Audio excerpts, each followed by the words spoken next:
it occurred to me a few years back that I should be kind of maybe keeping track of these or accumulating these because they're all over the place. It's like Wizard of Oz references. They're referenced every 5 minutes in everything you watch. And there's some other movies like that. The Godfather. There's a lot of landmark movies. Well, Michael Myers in the Halloween franchise is referenced quite a bit throughout various pop culture properties as well, and has been for many years. So I've been trying to catalog as many of those as possible, and just to have a running catalog because there's always more, of course, as time goes on.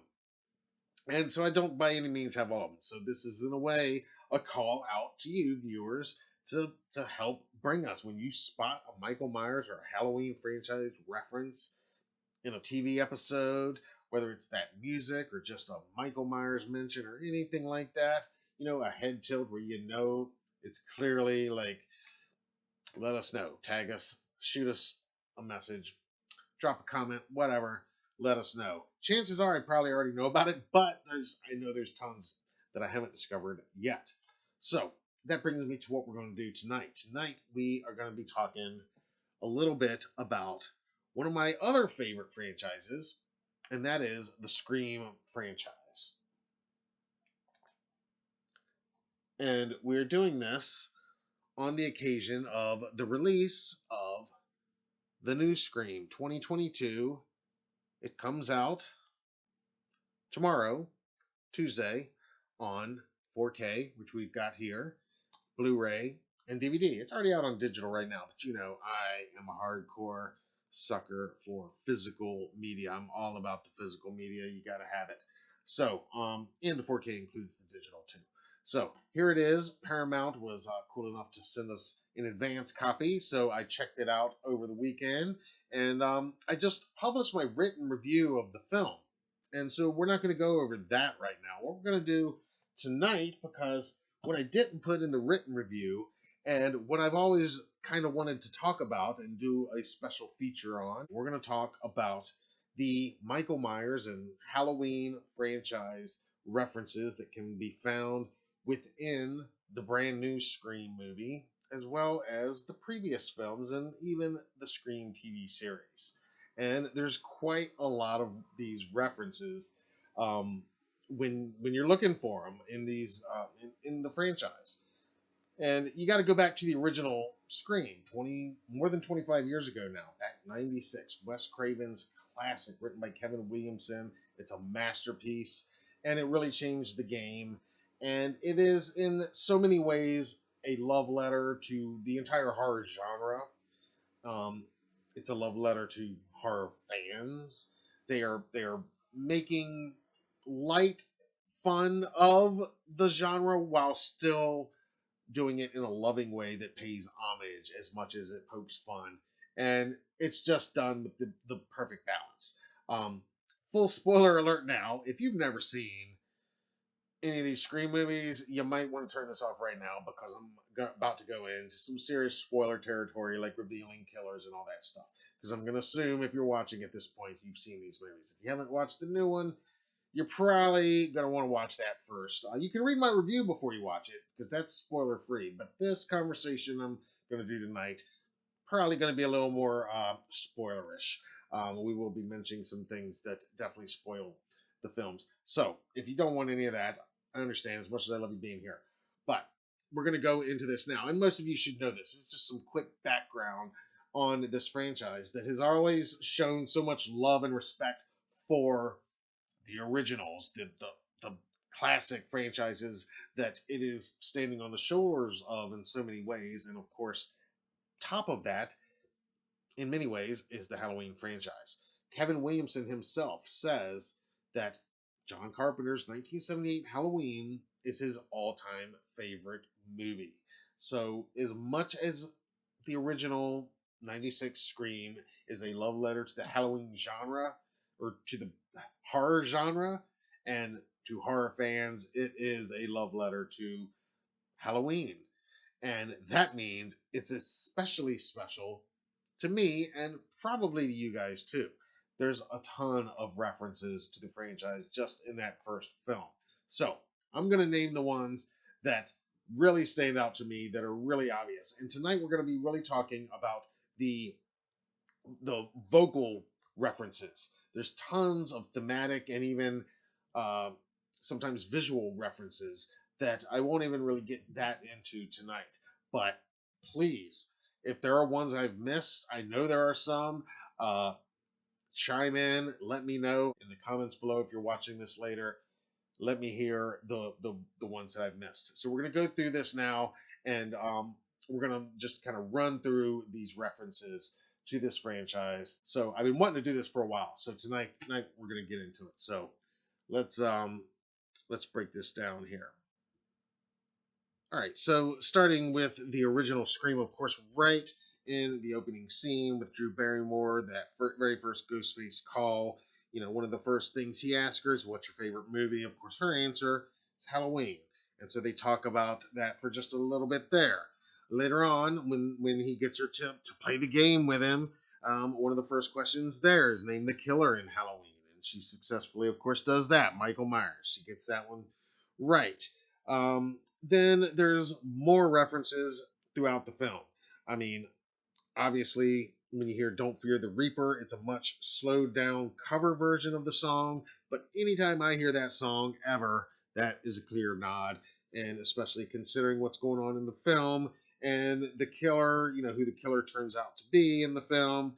Again, spoiler alerts if you haven't seen it, but yeah, it's got Billy and he's making out with Sydney in the scene, and it's literally a romantically slowed down version of Don't Fear the Reaper. So that's a shout out right there. A little more subtle one. Obviously, I'm not going to name every single time Ghostface does a head tilt or something like that. There's tons of them in there, and I'm not even going to name all of those. I will mention real quickly, though, of course, the last name of one of our main characters and one of the original Ghostface killers is obviously Billy Loomis. That name obviously goes back to Dr. Sam Loomis, the hero of the Halloween franchise, which itself is a reference back to Psycho and the hero Sam Loomis of Alfred Hitchcock's original Psycho. Rose McGowan's character Tatum at one point mentions, says the line, "It feels like this is something out of a Wes Carpenter movie," or something like that. Nice little shout out to both Wes Craven and John Carpenter there. And there's even a more subtle nod in the video rental store. Remember what they look like, kids? Where you can see Jamie Lee Curtis featured prominently on a poster in the rental store. The posters for her horror film Mother's Boys. Look that one up, guys. Spoiler alert, she doesn't play the final girl in that one. It's also mentioned in the film later on, of course, during Randy's one of his monologues, and in the final party scene at Stu's house. Of course, they're watching Halloween itself, and Jamie Lee Curtis is talked about by Sydney and Randy as the Scream Queen. She's specifically referenced right there in the beginning of that final act. Also, during the party at Stu's house, of course, they're watching the film the whole time. Okay, they are watching John Carpenter's Halloween. Now, we call it meta now, which I guess we still call it meta because now meta is apparently what Facebook calls itself now. I don't know. But Scream was so revolutionary in so many ways, and one of the best things about the franchise is how self-referential it is. It talks to us horror fans about horror movies. It knows it is a horror movie. It was a breath of fresh air when I saw it in theater for the first time, and it still is every time I watch it, especially that opening scene. But the finale scene, the ending, how they wrap John Carpenter's Halloween so effectively into it. They're watching it at the party. It's paused at the pivotal moment where Michael's got the knife up. It stays paused on that pretty much throughout the rest of the movie until that very TV set with that very killer that very literally gave birth to these killers, according to the writer Kevin Williamson. He will tell you straight up how fitting that that's what crushes Stu's head. One of the Ghostface killers. That's what takes him out. It's Michael. It's the TV. It's the horror movies they grew up on. It's so perfect. And again, it wraps this franchise so tightly into the mythology of this film. And this is just the first movie. This is just the beginning, and it's so into it. It also does something brilliant that I love, and the only other time that I know that I have seen it done that it really sends chills up my spine the same way was in Halloween 3. Remember in Halloween 3, after Cochran gives his speech to Chalice, he puts the skull mask on him, he's walking out, says, "Oh, and happy Halloween." He leaves, and what's on TV? It's John Carpenter's Halloween. The music that's playing in the scene on the TV all of a sudden gets louder after Cochran says happy Halloween and leaves. It becomes the music of the of Halloween 3 at that moment. So part of the H78 soundtrack actually becomes part of the soundtrack of H3 in that scene. I always love how that works, how that they intermingle at that, and musically how it really comes out of the TV and becomes the music in the movie we're watching, not just the music that they're watching on the TV. The exact same effect is done with Halloween 78 at the end of Scream. They have the music from the still rolling DVD. No, the still rolling VHS tape. Excuse me, the still rolling VHS tape. You know, as Dewey as they're creeping through the house looking for the killers, and you're hearing John Carpenter's music from the film playing in the other room, now acting as the suspenseful soundtrack to this movie, so influenced by it. So the references in that original film, obviously, there's no shortage of them, nor to plenty of other franchises and landmark films and filmmakers as well, but none more than Halloween. And again, Kevin Williamson has said as much. With Scream 2, now, there's not really any verbal Halloween references, at least not that I picked up on my last viewing. You guys let me know if I missed any. But there is a big one nonetheless, and it is the fact that the man behind the Ghostface mask in Scream 2 is, in fact, Christopher Durand. And if that name sounds familiar to you, A, it's because hopefully you've read my interview with him at HalloweenDailyNews.com. Go check it out if you haven't already. And also because he played Michael Myers, aka The Shape, in Halloween H2O, the 1998 sequel. Now, it gets deeper than that, though, because if you'll remember, in H2O, some of the characters are actually watching Scream 2 on TV.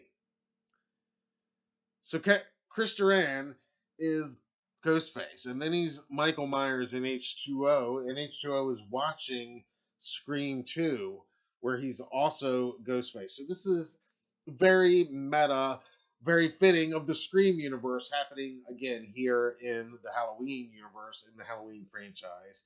And you could argue that it gets even deeper than that as far as the Kevin Williamson connection, because Kevin Williamson, of course, was involved with H2O.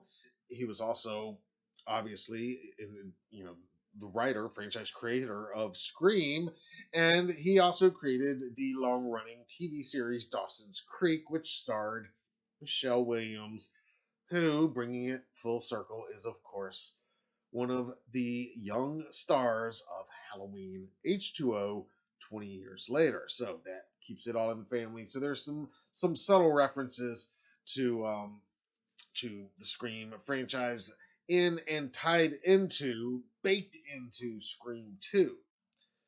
Then we get to Scream 3, and again, it's not really mentioned. I could be wrong. Let me know if I am. But the biggest reference to the franchise to me in Scream 3 is that the big reveal at the end is that the killer this time is Sidney's long lost brother. It's very much a sibling angle that reminded me immediately of another sibling angle of a killer hunting down his sister for whatever reason, and that, of course, being the relationship of Michael Myers and Laurie Strode in that original timeline and in that H2O Resurrection timeline. Anyway, um, so there was that, and there's that kind of connection in Scream 3. There might be more that I missed or that I don't recall. Jumping to the next decade, April of 2011 saw the release of Scream 4, and they got right into the Halloween movie references with a poster from Halloween 2. And bear in mind, this is specifically a poster from Rob Zombie's 2009 sequel, Halloween 2, clearly in view in the cinema club scenes, in the high school cinema club scenes in the film. They've got lots of well known movie posters that you can spot on the wall throughout, but Rob Zombie's 2009 sequel, Halloween 2, is clearly visible there. And they also mention, of course, Jamie Lee Curtis once again as the Scream Queen in the discussions early in the movie going on in the cinema club. And then it's referenced later on when Kirby, the character Kirby, played by Hayden Panettiere, she gets a call from Ghostface and he starts asking some questions. One of those questions is name the weapon of choice of the killer in Halloween, and she correctly answers butcher knife. And then he begins to ask her name the remake of the groundbreaking horror film, and she cuts him off and names Halloween along with at least 24 other films that, as of 2011, had been remade. All remakes of groundbreaking horror classics. And so Halloween is again mentioned there. And then, of course, the final major shout out to Michael Myers and the Halloween franchise in Scream 4 comes in the climactic finale in the hospital as our killer Jill is making her final stab at Sydney. And I love when she says, "You just won't die, will you? Who are you, Michael fucking Myers?" I love it. I love it. It's beautiful. It's a great moment. And it's yet another shout out here. But it doesn't even end there. There was a Scream TV series. Yes, I know it wasn't as good as the movies. I agree, it wasn't as good as the movies. It had a certain charm. I did watch it, honestly. I watched all of it. And it too had quite a few Halloween movie and Michael Myers references. Now, I'm going to be honest here. I probably missed a couple in throughout the 3 seasons of the show. There's 3 seasons total. But here are a couple notable ones that I did pick up.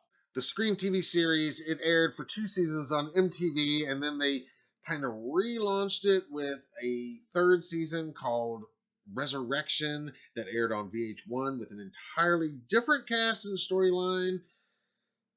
Anyway, the point is in episode 1, in season 1, episode 1, there is a classroom discussion once again. This time, the topic is fear. And the classmates and the teacher, they are talking about gothic horror. And one of the students remarks that, what about The Walking Dead? He says that that's basically just like gothic horror. And the teacher agrees. He agrees with him. And somebody else, another classmate, asks, well, what about Texas Chainsaw or Halloween? Now, the teacher had already said in response to The Walking Dead, he agrees, and he names shows that were on the air at the time of this series being on the air. Shows like American Horror Story, Hannibal, and Bates Motel, all being examples of modern horror and fear inducers that can be found on TV every day, more popular than ever in pop culture. And so one of the classmates in response asks, "What about Texas Chainsaw or Halloween?" There's your reference right there. In response, one of our lead characters of the show, Noah, responds, quote, "Those are slasher movies. You can't do a slasher on TV," end quote. Now, that is just a pitch perfect, scream worthy, super meta answer right there. I mean, obviously, that is the conventional thinking. You can't do a slasher on TV, but here they were attempting, anyway, to do a scream slasher on TV.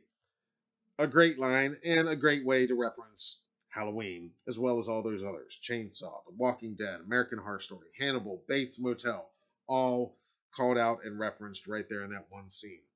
Also, the town boogeyman in the TV series, his name is Brandon James, and his whole backstory is that he killed 5 high school students back in 1994 after an altercation that happened at a Halloween dance on Halloween 1994. So, mythology of this series' big boogeyman character tied to the holiday itself, as is Michael Myers.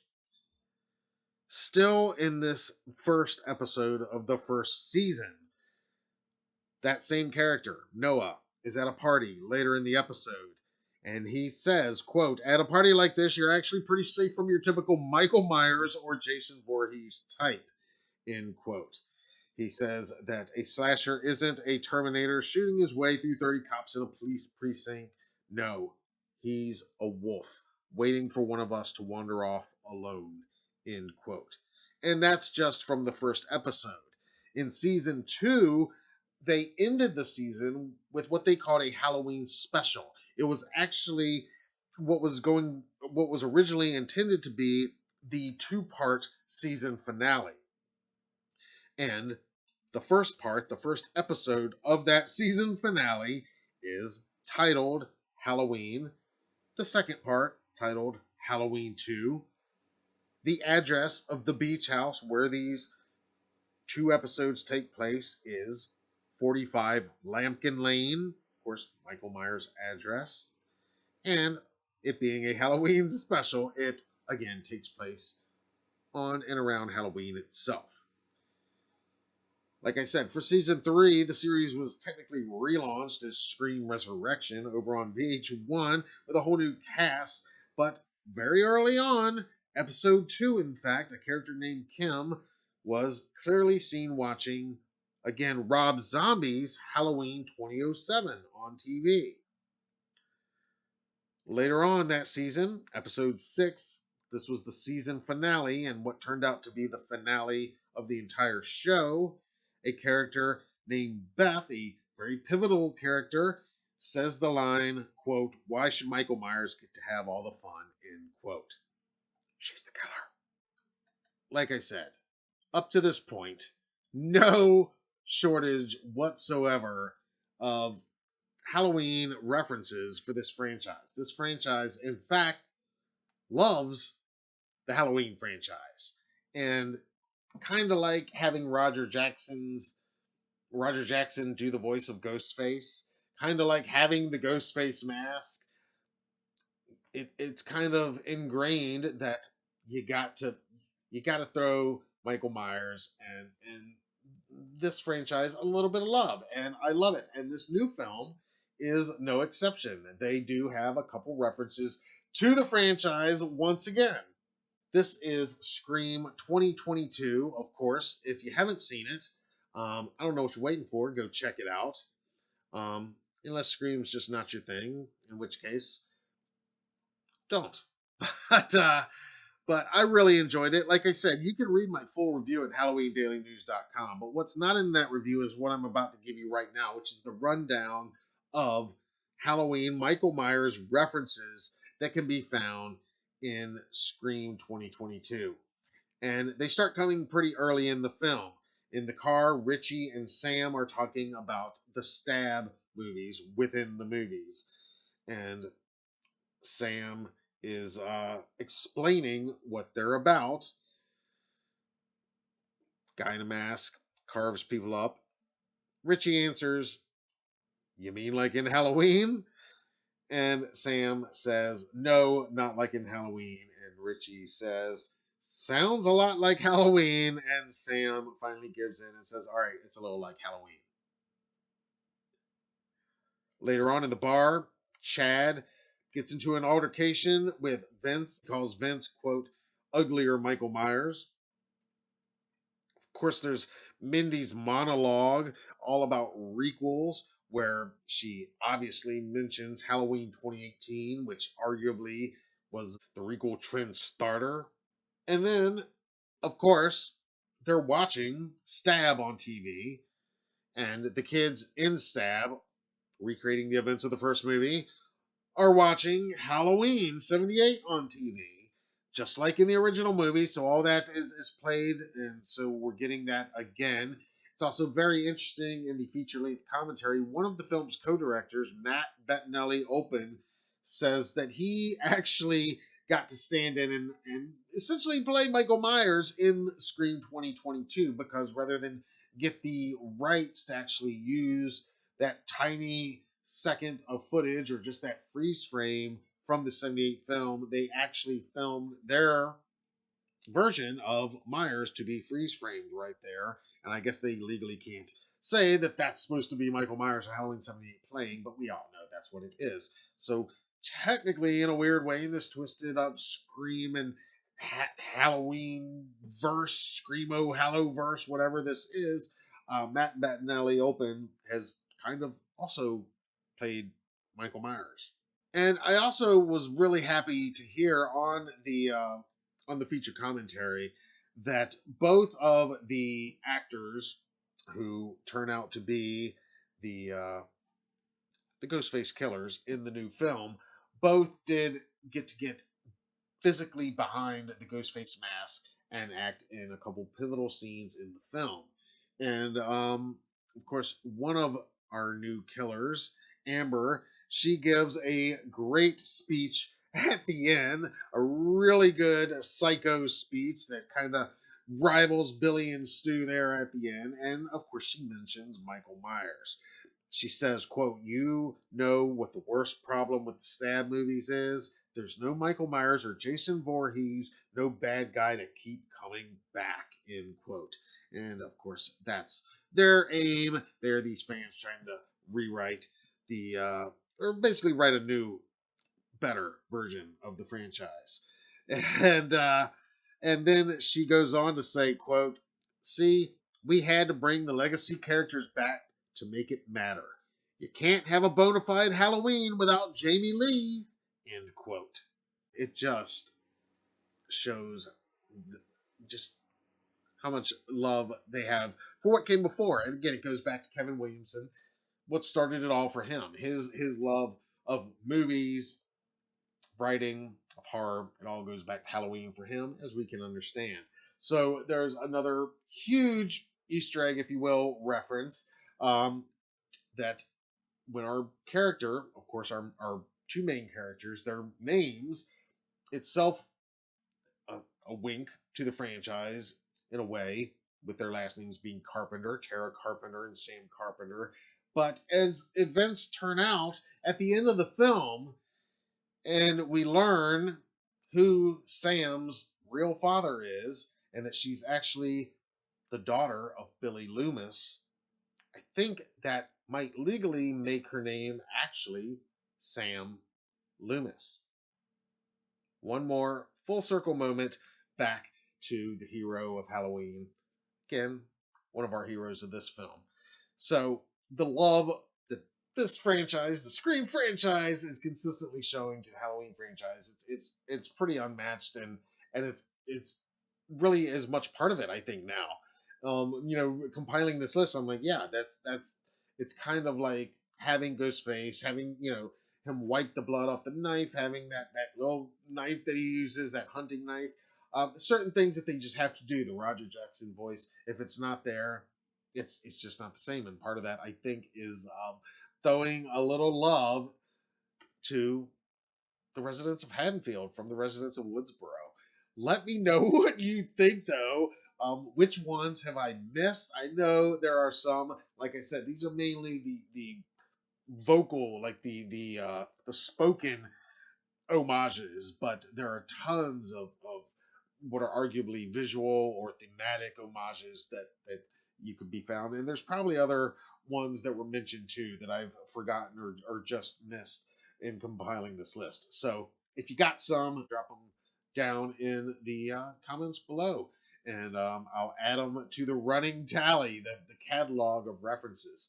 And if you enjoy stuff like this franchise, Michael Myers being referenced in other stuff, like I said, we've got an entire section called Halloween References at HalloweenDailyNews.com. You can just search those words and those articles will pop up.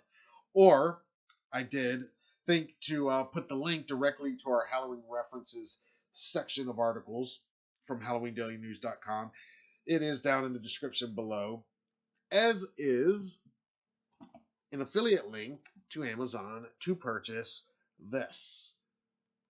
It's out right now. It's after midnight, so it's officially out right now on physical media. Physical media rules. Um, Again, you can read my full review, my thoughts on the movie itself over at HalloweenDailyNews.com. I put that review down in the description as well, and I put a link to purchase this from Amazon as well. It's got that feature commentary on it. It's got some deleted scenes. You can read all about that in my review because I reviewed the bonus features, break down the bonus features, and review the film over there. So you can check all that out. It's out right now. Like I said, thanks to Paramount Home Entertainment for sending us an advance copy. I appreciate that. And thanks for you guys for sitting through and listening to me share the Halloween movie references within the Scream franchise. And like I said, let me hear the ones that I missed because I know there are some.